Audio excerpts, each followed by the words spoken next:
개혁신당 경기 화성을 국회의원 이준석입니다.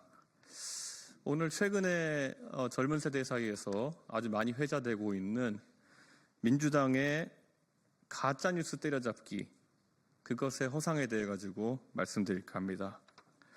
가짜뉴스 때려잡겠다고 가짜 파출소를 차렸습니다. 민주당, 이렇게 가면은 계엄령 선포한 대통령과 유유상종이라고 볼 수밖에 없습니다. 민주파출소, 우리나라의 동네 이름으로 민주동이나 민주읍이 있는 것이 아닌데 이런 파출소가 있다고 합니다. 더불어민주당이 차린 가짜 파출소입니다. 민주당이 가짜뉴스를 때려잡겠다면서 이런 가짜 파출소 웹사이트를 만들어 이른바 제보를 받고 있습니다. 거기 들어가 보면은 경찰 마크를 흉내내고 교도소, 유치장, 호신술, 상황판 같은 메뉴판이 있어서 마치 치안기관인 것처럼 오인하기 쉽습니다. 가짜뉴스 때려잡겠다고 계엄령을 선포한 정신나간 대통령이 있었습니다. 또 다른 한쪽에서 가짜뉴스 때려잡겠다고 공당이 가짜 파출소를 차려서 홍보하는 것도 매우 심각한 문제입니다. 형법 제118조 공무원 사칭죄에 따르면 공무원의 자격을 사칭하여 그 직권을 행사한 자는 3년 이하의 징역 또는 700만 원 이하의 벌금에 처하도록 되어 있습니다. 그 당의 대표께서 벌금을 선고받았던 바로 그 조항입니다. 민주당이 차린 가짜 파출소가 형법 제118조에 해당되는지 여부를 차치하고라도 거기에 신고된 내용을 바탕으로 해서 특정인을 고발한다면 무고죄 성립은 충분해 보입니다.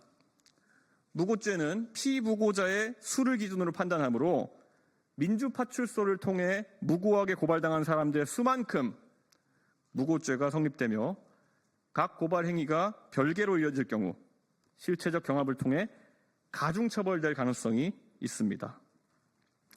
우리가 의료법 제42조나 그 시행규칙 40조 등에 따르면 법적 근거 없는 자의 자격 표방을 금지하고 의료기관에 하다못해 신체 부위를 표기하는 것도 위법한 행위로 금지하고 있습니다.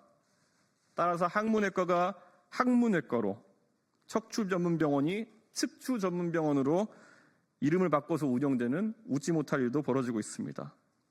물론 이것은 전문의들의 전문성을 보호하고 환자들이 현혹되지 않도록 조치한 것으로 정당이라면은 당연히 파출소나 유치장 같은 공무소의 이름을 쓰지 않아야 하는 것도 같은 이치입니다. 하물며 담배 이름에도 마일드, 순, 라이트 이런 단어를 금지하고 있는 실정인데 민주당이 가짜뉴스 때려잡겠다고 가짜 파출소 차린 것은 사기꾼 잡겠다고 자기들이 먼저 국민들에게 사기를 치는 격입니다. 민주당은 즉시 가짜 파출소 즉각 철거하십시오. 가짜 뉴스를 분별하는 것도 현명한 국민들 스스로가 하는 판단의 몫이지 고발하고 신고하고 온라인상에 계엄령 때린다고 해가지고 해결되는 것이 아닐 것입니다.